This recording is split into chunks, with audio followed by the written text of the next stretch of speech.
Welcome, dear friend. The day has grown quiet now, and as you settle in beneath your blankets, let us take a slow, gentle walk back in time, to a place where the air is scented with wood smoke, where the tick of the clock is steady and patient, and where the world moves at the soft pace of a carriage along a quiet lane. It is late evening in a Victorian home, sometime in the latter half of the 19th century. In the quiet elegance of a Victorian home, the figure of the father was one of deliberate composure. He was the steady beam at the center of family life, the presence that gave the household its shape and stability. His love was not a love that called attention to itself with effusive gestures or constant verbal affirmation. Instead, it was a love built upon the quiet authority of his role, the unspoken understanding that he stood between his family and the uncertainties of the outside world. To the modern mind, such restraint can seem distant, perhaps even cold, but within the customs of his time, this manner of affection was not neglect. It was a considered way of giving, one that valued steadiness over sentimentality. To live in the Victorian era was to live in a world where order and propriety were regarded as virtues in themselves. This sensibility reached into the family, shaping the way fathers were expected to conduct themselves. A man's worth was measured not only by his ability to provide, but by the manner in which he held his household in quiet control. The father was the symbolic anchor of the home. He might not involve himself in every detail of daily domestic life. That often fell to the mother, but his influence was felt in the way the rules were set, the way expectations were shaped, and the way each member of the household found their place within the family's structure. Quiet authority was not about raising one's voice or exerting force. It was about embodying a kind of moral weight. The father's words, when they came, carried significance because they were measured, not scattered freely. He might speak only briefly at the supper table, his conversation sometimes reserved for matters of work or the wider world, but the tone in which he spoke and the manner in which he listened told his children that he was to be taken seriously. In an age without the constant hum of machinery or the distraction of screens, such moments of attention from him were felt all the more keenly. The rhythms of his life were deliberate. Mornings might begin early, with the sound of boots on the wooden floorboards and the faint scent of pipe tobacco or cologne. The household understood his routine, the carefully pressed suit, the neatly folded newspaper, the same steady departure to work each day. His absence during the hours of daylight was not cause for concern. It was the understood pattern, the necessary arrangement by which the home was kept secure. And in the evening, when his key turned in the lock and the door opened to the cooler air of dusk, there was a subtle shift in the household atmosphere, a sense of completeness returning. His quiet authority was felt most in how he carried himself. He did not need to demand attention, for his presence alone was enough to settle the room. Children who were playing might lower their voices when he entered. A softening would pass through the space, not out of fear, but out of respect. He was a man of his time, taught to believe that a firm demeanor was part of being a good father, that excessive familiarity might weaken the respect that held the family together. Love, in his mind, was best expressed by ensuring his family was well, clothed, well-fed, and guided by a moral compass that would serve them in adulthood. The way he spoke to his children was often formal, but never unkind. There might be a gentle pat on the shoulder after a lesson well learned, or a rare smile when a child showed unexpected ingenuity. These were his ways of showing approval, not with a cascade of praise, but with a simple acknowledgement that meant far more because it was not given lightly. For him, to be sparing with words and gestures was not to withhold love, but to make it precious. And yet, beneath the formality, there was a quiet warmth that those who knew him best could feel. It might reveal itself in small, easily overlooked ways, the extra piece of bread left for the child who had worked hard in the garden, the way he checked that the windows were latched against the night air before retiring, the silent pride in his eyes when a child's handwriting had improved. These gestures were not the exuberant displays of affection that later generations might favor, but they were acts of care nonetheless. His authority was never meant to overshadow his children, but to hold them in a kind of protective structure, like the frame that supports a painting without obscuring its colors. Quiet authority also meant that he did not need to dominate conversation or command constant obedience with threats. His role was built on consistency. The children knew what he stood for. They understood his boundaries because they did not change from day to day. In a world that could be unpredictable, where illness might come suddenly, where work could be uncertain, this constancy was a source of comfort. They knew that the father they saw today would be the same father they saw tomorrow, and that his approval could be earned by meeting the clear, unchanging standards he set. In the evenings, after supper, the family might gather in the drawing room. The fire would burn low, the air carrying the faint, sweet tang of coal smoke. The father might sit with a book, spectacles balanced on the bridge of his nose, reading in a low, even tone. Sometimes he would read aloud to the family, passages from a novel or an article from the day's paper, and though his voice was calm and without flourish, there was something reassuring about its steadiness. He was not performing for applause. He was simply sharing a moment, and in that sharing, he was teaching his children that the quiet presence of a loved one could be its own kind of comfort. On rare occasions, a child might ask for something that broke the usual reserve, perhaps a seat on his knee, or permission to linger a little longer before bed. If he agreed, the granting of that request felt like a gift, not just because it broke with the formal routine, but because it came from a place of choice rather than habit. In that moment, his quiet authority softened into something more openly tender, and it was precisely the rarity of such moments that gave them their lasting sweetness.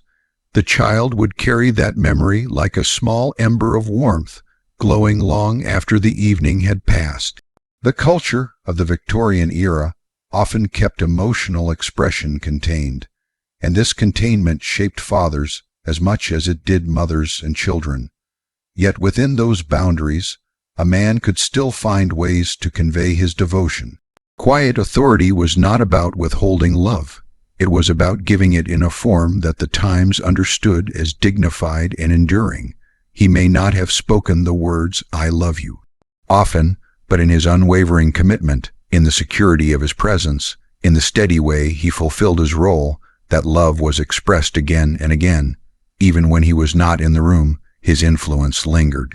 The rules he had set, the example he had given in matters of honesty, patience, and restraint, all continued to shape the life of the household. Children would think twice before acting against those principles, not out of fear of punishment, but out of a quiet desire to live up to the standards he embodied. His authority was not the brittle kind that cracked under pressure. It was the enduring kind that grew from consistency, fairness, and a genuine sense of responsibility. As the years passed and the children grew, they would come to understand more of what their father's quiet authority had meant.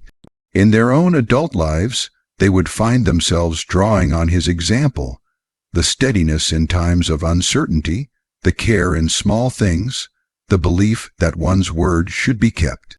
They might remember, with a certain nostalgia, the sound of his measured footsteps on the stairs, or the way his voice would rise slightly when speaking of something he believed to be important. They would remember that he never rushed, never allowed himself to be flustered, and never made promises he could not keep.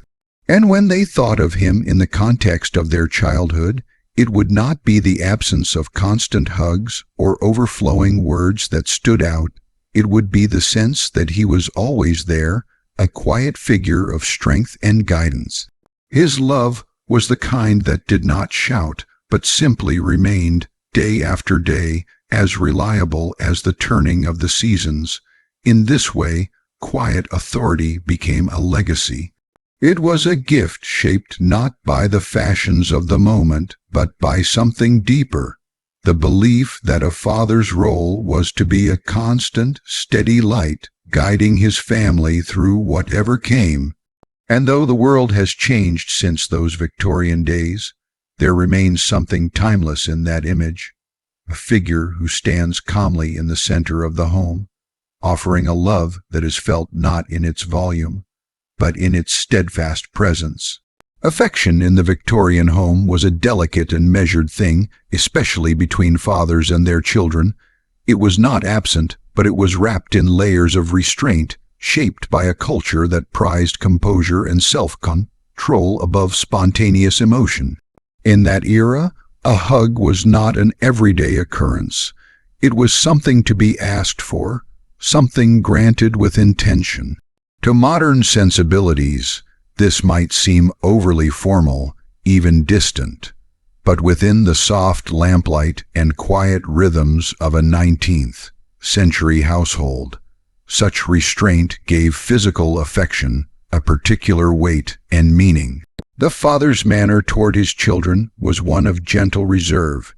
He might watch them with a fondness he would not put into words, a fondness that lived in the way his eyes softened when a child entered the room, or the way he lingered a moment longer before leaving for work. And yet, if a child longed to cross that invisible barrier of formality to rest against his arm, to feel the warmth of his hand, they would often pause, gathering the courage to speak the simple request. "May I sit with you, Father?" The question was quiet, almost ceremonial, and it was in that asking that the moment began to take on its tenderness. Permission was rarely denied, but the very act of having to ask created a certain reverence for the closeness that followed. When a father opened his arms or gave a small nod of assent, the embrace that came was not casual, it was a gift.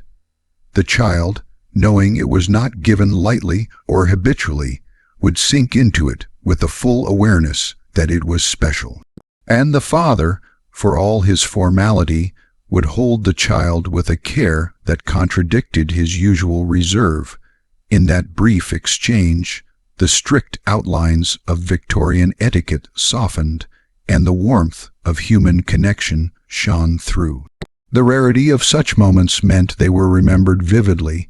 A child might recall the feel of the father's wool waistcoat against their cheek, the faint scent of tobacco and starch in the fabric, the steady beat of his heart beneath the layers of clothing. They might remember the weight of his hand resting gently against their back, not patting or fussing, but simply existing as a solid point of reassurance. And when the moment ended, it was not hurried. The father would release them slowly, as if acknowledging that this, too, had mattered to him. In the quiet evenings, when the fire's glow painted the room in shades of amber and gold, such requests for closeness might come more easily. The day's work was done, the household's needs attended to, and the father, though still dignified in bearing, might be more receptive to a child approaching his chair. The child would stand nearby, perhaps fidgeting with the hem of their nightshirt, then venture the request.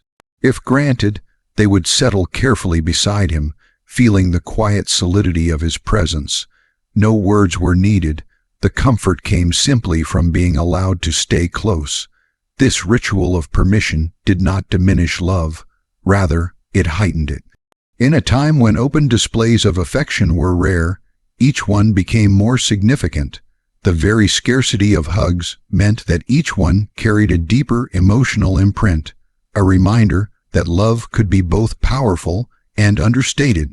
The child grew to understand that affection was not something to be taken for granted, but something to be valued, cherished, and remembered. There was also a cultural logic to this restraint. The Victorian ideal of manhood placed emphasis on discipline, reserve, and the maintenance of moral authority within the family. Too much familiarity, it was believed, could blur the lines of respect and obedience. A father's role was to guide and to protect, not to indulge in sentimentality, at least not openly. This belief did not come from a lack of feeling, but from a conviction that love was best expressed through the provision of security, education, and moral guidance. Physical closeness was permitted, but it was framed as an exception to the rule, a moment of softness that did not undermine the structure of authority, and yet, for all the restraint, there was an unspoken understanding between father and child. When permission was granted, there was no stiffness in the embrace. The father did not give a half-hearted pat and then push the child away. He simply allowed the moment to be, holding them with the quiet strength of a man who carried the weight of the family on his shoulders. His silence in those moments was not a sign of emotional absence. It was the silence of someone who knew that no words were needed. Outside the home, life in the Victorian era was often brisk and impersonal. Streets bustled with carriages, shops rang with the clink of coins, and the air carried the mingled scents of industry and coal smoke. In that wider world, there was little room for softness, especially for men whose reputations depended on composure. The home, however, was a different space, a place where, behind closed doors, the father could allow small cracks in the armor of dignity. These cracks did not appear often, but when they did, they became the most treasured moments in a child's memory. On winter nights, especially, the desire for closeness was more keenly felt. The wind would press against the windows, and the steady tick of the clock would seem louder in the hush. A child, wrapped in flannel, might wander into the room where the father sat reading by lamplight. The warmth of the fire, the low rustle of pages turning, the faint smell of burning coal, all these would combine to create an atmosphere of safety. And in that safety, the child might gather the courage to ask for a hug. The father, setting aside his book, would nod, and the child would climb into his lap. For a time, the world outside ceased to exist. Even as the years passed and children grew taller, the memory of those granted embraces would remain. They would remember how it felt to be small enough to fit entirely within the circle of their father's arms, how the world seemed simpler in that space, how the fire's warmth and his presence blended into one. In adulthood, they might realize that these moments, though few, had been their father's way of saying, "You are loved and you are safe." The permission to hug was, in a way, a lesson in patience and appreciation. It taught children that not everything precious in life could be had instantly or without thought. Some things required the humility to ask, the courage to approach, and the awareness to treasure what was given. In this way, the ritual reinforced the very values the father sought to instill: respect, gratitude, and the understanding that love, while not always loud or constant, could be deeply enduring. And so, in the soft glow of memory, the image of the Victorian father remains, seated in his chair, dignified but approachable, his hands resting in his lap until a child's quiet request prompts him to open his arms. The hug is given without haste, received with silent joy, and then released, leaving behind a warmth that lasts long after the moment has passed. It is this rhythm, the restraint, the asking, the granting, the cherishing, that defines the nature of affection in that time and place. And while the world has changed, the quiet power of such moments remains timeless, speaking to a truth that transcends any era, that love, when given with intention, is felt all the more deeply. The Victorian household moved with a rhythm that was both deliberate and unhurried, as if time itself respected the boundaries of home. From the moment the day began until its gentle close, there was a quiet choreography to life, each action flowing into the next without hurry or strain. The home was not a place of constant activity or restless noise, but a refuge from the world outside, a world that could be loud, uncertain, and fast-changing. Within these walls, life followed a pattern that gave the family a sense of stability, security, and peace. Morning arrived softly, not with sudden clamor, but with the gradual light of day seeping in through lace curtains. The first sounds were small and familiar: the faint hiss of the kettle in the kitchen, the creak of floorboards under measured footsteps, the muffled clink of crockery being set out for breakfast. Fires were coaxed back to life with the patient stir of iron pokers, sending out waves of warmth that filled the rooms. The air carried the comforting scent of bread warming in the oven and tea leaves steeping in their pot. The father's place in this morning rhythm was as steady as the clock on the mantel. He descended the stairs at the same hour each day, his attire neat, his expression calm. There was no rush in his movements, but also no waste of time. The children knew to be ready, to greet him with quiet respect as he entered the breakfast room. The table was set in an orderly fashion, the silver polished, the napkins folded just so, not for show, but because these small habits were part of the family's sense of order. After breakfast, the father would leave for his work in town, his boots tapping evenly along the stone path. His departure was part of the household's daily heartbeat, not a disruption, but a natural beat in the measure of their lives. The home settled into its daytime rhythm, the mother tending to household affairs, the servants moving about their tasks, the children attending lessons or chores. Each role was clear, each responsibility understood. In this clarity, there was comfort. No one was left wondering what the day might demand of them. The Victorian belief in order extended beyond schedules. It lived in the very way rooms were kept and spaces were used. Drawing rooms were tidy, their furniture polished to a soft glow, cushions plumped, curtains tied back just so. Hallways were free of clutter, staircases swept daily. Not only did this give the home a pleasing appearance, it also fostered an atmosphere of calm. There was nothing chaotic to trip the eye or mind. The space itself invited stillness. When the father returned in the late afternoon or evening, the rhythm shifted again. His arrival was not a loud event, but a quiet moment of completion, the family gathering back into its whole form.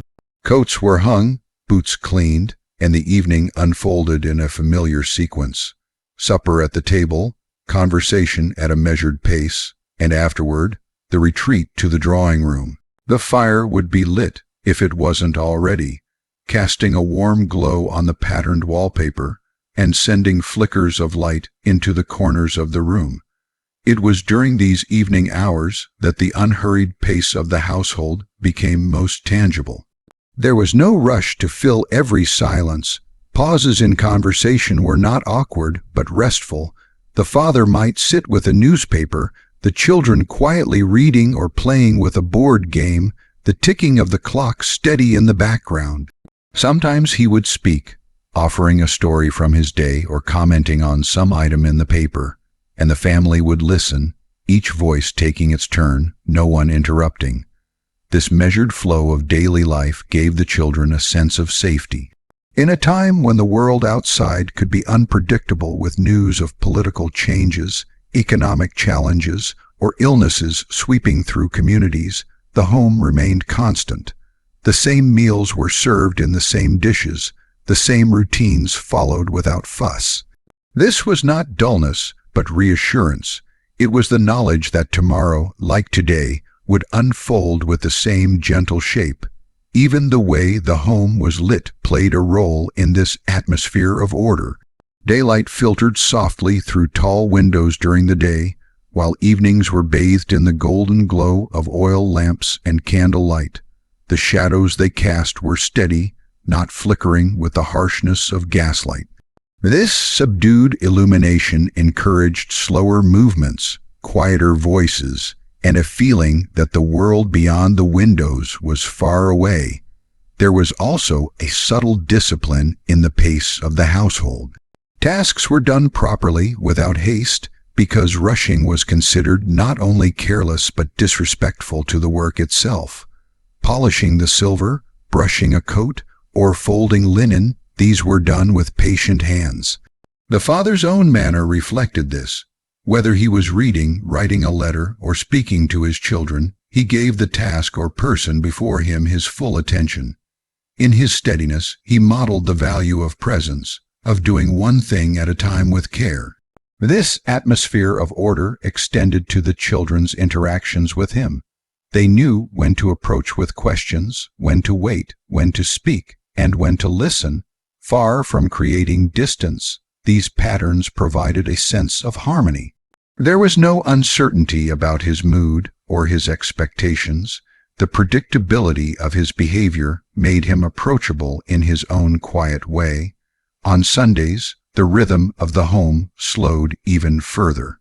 The family might attend church together, walking at a dignified pace through the crisp morning air, then return for a midday meal that was lingered over. The afternoons were given to rest reading, light conversation, perhaps a walk in the garden. These slower days reinforced the idea that life did not need to be constantly full to be meaningful. In the depths of winter, the order of the home became even more of a comfort. With early darkness falling outside, the family drew closer around the hearth. Curtains were drawn, shutting out the cold night, and the rooms became small islands of light and warmth. The father might settle in his armchair, a blanket over his knees. The children gathered near, each absorbed in their own quiet pastime. The only sounds were the occasional crack of the fire, the turning of a page, and the steady breath of those who were content simply to be there together. This peaceful domestic rhythm did not happen by accident. It was cultivated. The father's steady demeanor was one part of it, but so too were the countless small habits that formed the family's way of living. Just as the clock kept its steady beat, so did the home keep its measured pace. There was a time for work, a time for rest, and a time for togetherness, each given its proper place. To live in such a home was to be wrapped in a sense of continuity. Children grew up knowing the shape of their days, the feel of their evenings, the sound of their home settling into stillness at night. And as they grew older, they would look back and understand that this unhurried rhythm had been a quiet gift, a steady foundation upon which their memories rested. The father's role in this was not in grand gestures, but in the way he upheld the pace of the household, never allowing it to rush towards something it did not need, never letting it drift into disorder. In this way, the atmosphere of order was not a restriction, but a freedom, the freedom to live without the anxiety of constant change, the freedom to find joy in small, repeated moments, the freedom to trust that tomorrow's sunrise would bring not disruption, but the same gentle cadence that had carried them through today. There were many ways love could be spoken without words in a Victorian home, and many of them lived in the smallest of gestures. Fathers of that time, bound by the quiet dignity their role required, often found their tenderness not in sweeping declarations, but in subtle, almost invisible acts. These were not the kinds of moments that would have been recognized as affection by those outside the home, nor would they have been remarked upon at the time. And yet, for the children who received them, these small expressions carried the weight of 1,000 unspoken "I love yous." It might be something as simple as the way a father paused to listen when a child spoke. Truly listen, setting aside his newspaper or pipe to give his full attention. His gaze would rest on the child, his expression calm, absorbing each word with a seriousness that told them they mattered. This listening was not hurried or distracted. It was deliberate, and in its quiet way, it assured the child that their thoughts were worth hearing. Sometimes care was shown in the granting of permissions that were not always expected. A father who allowed a child to stay up a little later on a winter's evening to hear the last part of a story by the fire, or to accompany him to the garden in the fading light, was offering more than change to the routine. He was offering a shared moment, a quiet companionship that said, "You are welcome in my world for this time."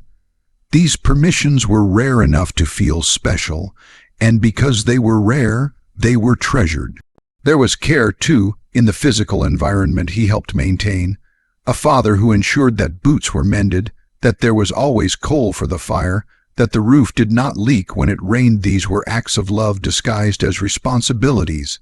The Victorian father might not say aloud that he wanted his children to be warm and safe, but every practical measure he took to keep the household in order was an unspoken expression of that desire. At the supper table, his affection might appear in the smallest of offerings, a second helping of something he knew his child liked, slid onto their plate with no comment. The quiet saving of a treat from his own day to be brought home and placed on the kitchen counter. The way he waited until everyone else had taken their share before serving himself, making certain no one went without. These were not grand gestures, but they spoke volumes about where his priorities lay. On certain days, the expression of care might take the form of shared work. A child helping their father in the garden or workshop might find that the conversation between them was lighter, freer, when hands were busy.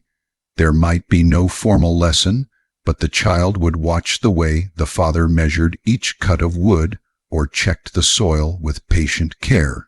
In these moments, the father was teaching not only a skill, but a way of approaching the world with steadiness, precision, and respect for the task at hand. Even the way he moved through the house could hold meaning. A father who checked each door and window before bed, making sure all was secure, was not simply following a routine. He was silently telling his family, "I am here to keep you safe." The children might not notice this consciously at the time, but they would feel it, that quiet watchfulness, that unseen guardianship. There were also moments of protection that required no confrontation, only quiet intervention. A father might sense a child's discomfort in the presence of visitors and subtly adjust the conversation, giving them an excuse to slip away. He might notice that a task set for a younger child was proving too difficult and find a way to help without making them feel incapable. In these ways, he was attuned to the needs of his children, even when they did not voice them. When a child was unwell, the father's care might be most clearly felt. Though the mother often tended directly to the sick, the father would make his own contributions. A fresh stack of firewood to keep the room warm, a quiet inquiry to the doctor about the best course of treatment, the bringing home of a small comfort, perhaps an orange in winter, or a sweet. Wrapped in paper, he might sit by the bedside for a time, not saying much, but letting his presence be a reassurance. The slow weight of his hand resting gently over the blank, it could be as healing as any medicine. The way he spoke could also carry an undercurrent of tenderness. A father's voice, measured and calm, could make even a correction feel like a form of guidance rather than a rebuke. He would rarely raise it in anger. Instead, he relied on the quiet authority that came from being consistent and fair. This was love in its guiding form, a love that wanted his children to grow into good people, capable and principled. Sometimes, the most telling expressions of care came when no one was looking. A father might pause in the hallway to listen to the sound of his children playing, a faint smile touching his face. He might keep a small trinket a child had given him, a crude drawing, a pressed flower tucked away in a drawer, safe from loss. These private acknowledgments were his way of honoring the bond between them, even if he never spoke of it. Evenings were often the richest time for such subtle expressions. The father, seated in his chair, might look up from his book to meet his child's eyes across the room, sharing a small smile that needed no words. He might adjust a blanket around a child who had dozed off by the fire, making sure they were comfortable before he himself retired. These were moments without ceremony, yet they stayed with the child for years because they were rooted in genuine, attentive love. When his children achieved something, whether in their studies, their music, or simply in mastering a small skill, the father's pride might show in a softened expression, a slight nod, perhaps a quiet "well done." It was not the praise itself that mattered most, but the way it was given, sincerely, without exaggeration, as if to say, "I see your effort, and it pleases me." In the Victorian world, where restraint was a virtue, such words carried far more weight than constant applause ever could. Over time, these small, steady acts wove themselves into the fabric of the family's life. The children might not have thought of them as love in the sense the modern world describes it, but they felt its effects, the confidence that someone cared for their well-being, that someone noticed their needs, that someone was quietly proud of them. And when they grew older, looking back across the years, they would see it clearly. The father who rose each day to provide, who listened when they spoke, who gave them warmth and shelter and safety without ever making a spectacle of his care. They would remember the hand on their shoulder, the plate pushed gently toward them, the blanket adjusted when they were half asleep. They would realize that in those small moments lived the heart of their father's love, steady, enduring, and utterly reliable. This was the Victorian father's way, not to shout his feelings into the world, but to let them seep quietly into the lives of his children, so that long after he was gone, those subtle expressions of care would remain, shaping the way they themselves loved and cared for others. It was a love that lived in the spaces between words, in the quiet of the evening, in the simple act of being there always, without fail. In the Victorian era, the cultural climate shaped not only how people dressed, spoke, and worked, but also how they related to one another within the family home. Fathers were particularly influenced by the prevailing ideals of composure, restraint, and an unwavering sense of propriety.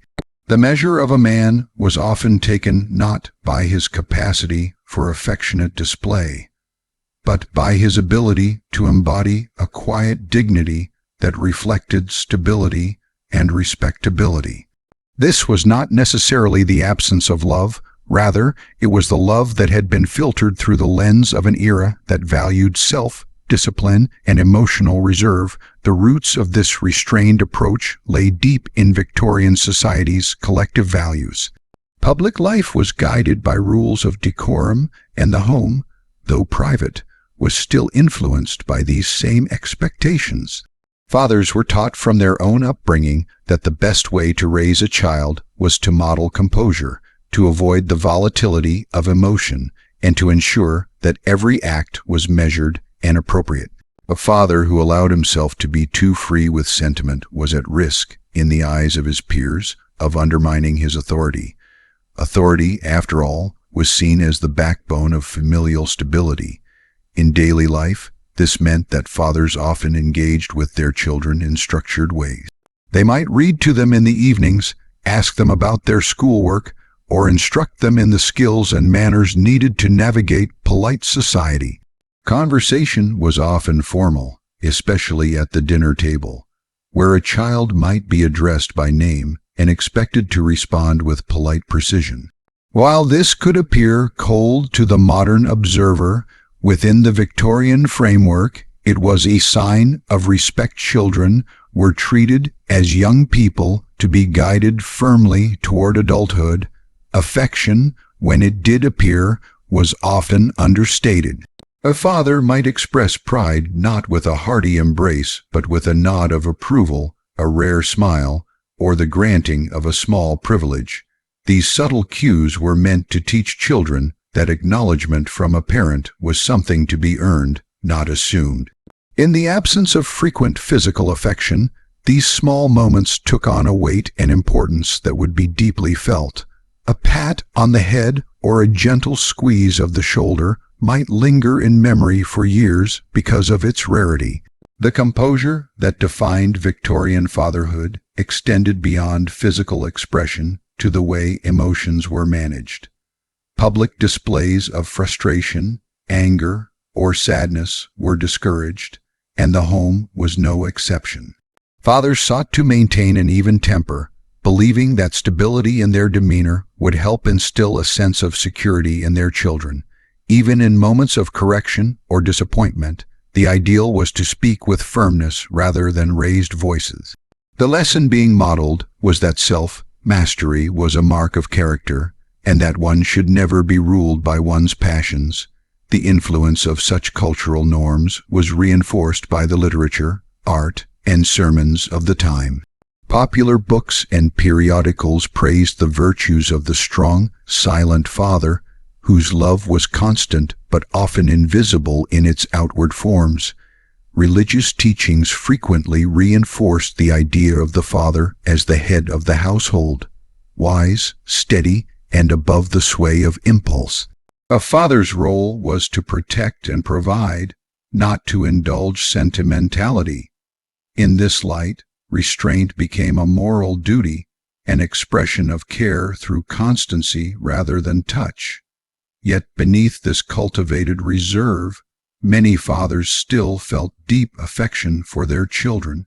Diaries, letters, and private memoirs from the era reveal men who were proud of their sons and tender toward their daughters, even if they expressed it more freely in writing than in person. They might write of missing their child's presence while away on business, or of quietly rejoicing at a child's small success. These moments of confession show that the cultural mask of restraint did not erase genuine emotion. It simply redirected it into quieter, more contained channels. In the rhythms of the Victorian household, the father's presence was often a stabilizing force. His predictable habits, coming home at a set hour, sitting in his favorite chair, reading by the fire, created a sense of order. Even without overt displays of affection, children could feel a father's care in the structure he provided. The very fact that life moved along with a certain steadiness was its own form of comfort. It told the child, without words, that they were under the watchful protection of someone who would not easily be shaken by life's unpredictability.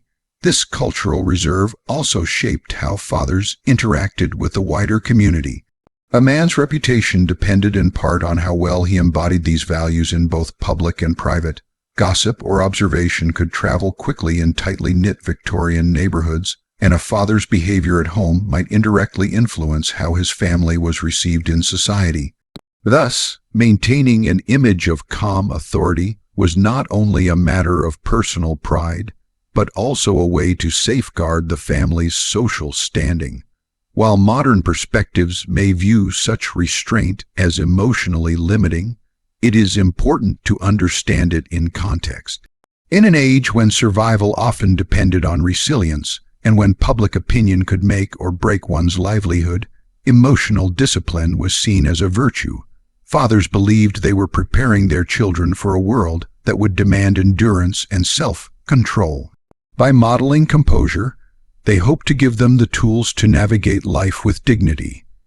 The quiet dignity of the Victorian father, then, was not simply a matter of coldness or detachment. It was an intentional way of being shaped by the values of the time, a belief that love was shown through constancy, discipline, and the absence of volatility. While this style of parenting left little room for spontaneous warmth, it was rich in the kind of stability that children of that era came to rely upon. The very reserve that kept fathers from embracing their children freely was, in their eyes, part of the duty they owed to them, to be a pillar of calm in a changing and often uncertain world. In a Victorian home, the rare moment of physical closeness between a father and his child carried a weight far beyond its brief duration.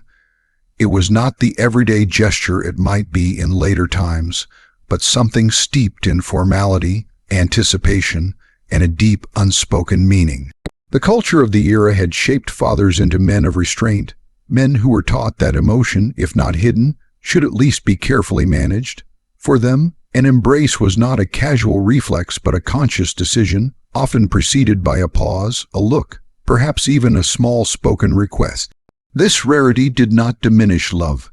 It intensified it, transforming a simple hug into a quiet ceremony. Imagine the drawing room in the early evening, the fire crackling low in the grate, shadows playing gently along the patterned wallpaper. The father, dressed in his dark wool suit, sits in a high-backed chair, the day's labors still lingering faintly in the creases of his face. The air carries a faint scent of coal smoke, mingled with the delicate perfume of beeswax polish on the furniture. The ticking of the clock on the mantel forms a slow, steady rhythm, a background to the silence that often filled these rooms. In such an atmosphere, a child might stand nearby, clutching a small book or toy, summoning the courage to speak the words that would bridge the gap between affection desired and affection allowed. "May I have a hug, Papa?" It is not a plea nor a demand, but a question wrapped in reverence. And the father, setting aside his paper or pipe, would look down with eyes that softened almost imperceptibly. He would rise slowly, perhaps smoothing his waistcoat, and bend to draw the child into his arms. That moment, fleeting as it was, carried an entire world within it. For the child, it was warmth, the firmness of a steady chest, the faint scent of tobacco and wool, the reassurance of safety. For the father, it was an unspoken confession of love, one that bypassed the rigid rules of decorum without breaking them.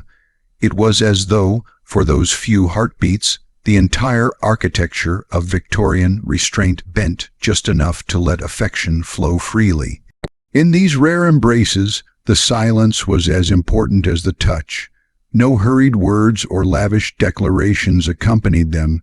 Instead, there was the quiet hum of the fire, the soft rustle of fabric, the slow, almost meditative release of tension in both father and child. It was not only a meeting of arms but of worlds, the adult's burdened, disciplined existence meeting the child's open, yearning spirit. And perhaps this is why such moments stayed so vividly in memory. They were not diluted by frequency, but preserved whole, like a single pressed flower in the pages of life. Outside these intimate exchanges, affection often took different forms: practical gestures, careful provisions, lessons in conduct. But the hug, when granted, became a distillation of all those things into one simple human connection. It was a wordless promise: "I am here and I care for you." And though it might be days, even weeks, before such closeness occurred again, the memory of it would carry a child through the long stretches of formal distance. When viewed through modern eyes, this might seem unnecessarily cold or restrained, yet within the framework of Victorian values, the rarity gave the gesture its sacredness. Love, when so carefully guarded, took on a gravity that shaped the child's understanding of it for life. To be embraced was not a casual rite, but a meaningful privilege, one that echoed softly in the heart long after the moment had passed. In the hushed warmth of the parlor, with the fire burning low and the clock marking the passage of quiet minutes, that rare hug became something timeless, a tender pause in the steady march of Victorian life. In the Victorian era, the father's role was bound tightly to a set of expectations that placed him as the unshakable pillar of the household. His love was meant to be real and deep, yet shown in ways that rarely resembled the open emotional displays we might associate with affection today. By the time a child reached adulthood, they often looked back on their father's behavior through the lens of these societal norms, recognizing only then how much care was embedded in small, seemingly distant acts. It was not that the Victorian father lacked tenderness. Rather, the channels through which he expressed it were shaped by a culture that valued composure, propriety, and the careful guarding of emotions. For many children, the father's presence was both awe-inspiring and intimidating. He was the one whose voice could command a room, whose approval was sought but not always easily gained.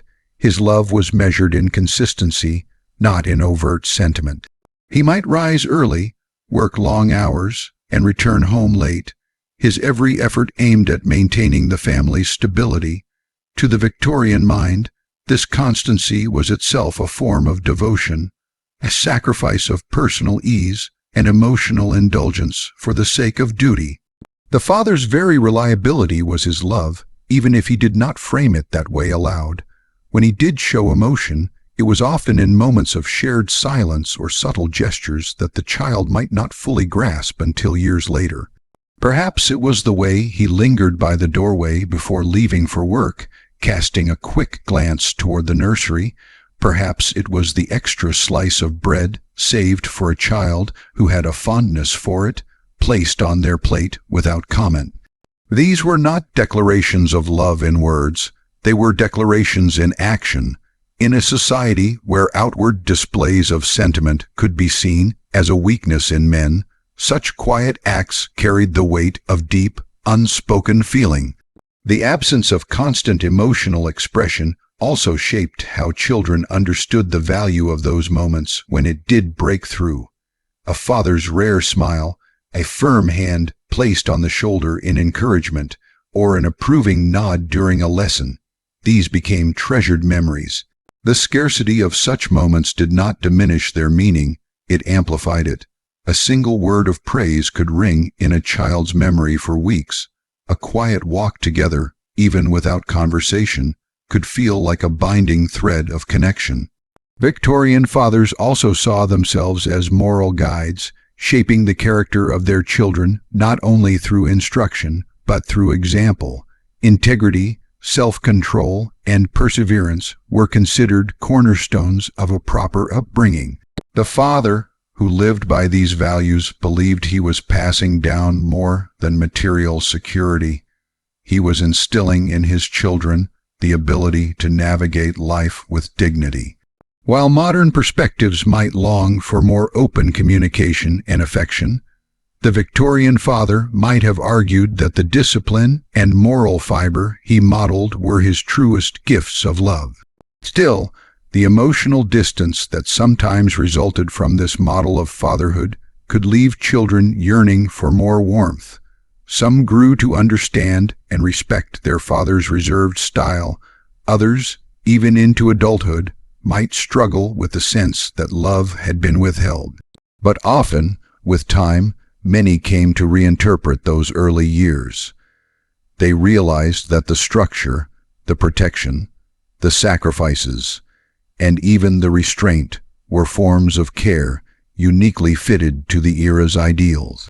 In the later stages of life, when the strict demands of work had eased and the rigidity of social expectations softened, some fathers allowed more open affection to emerge.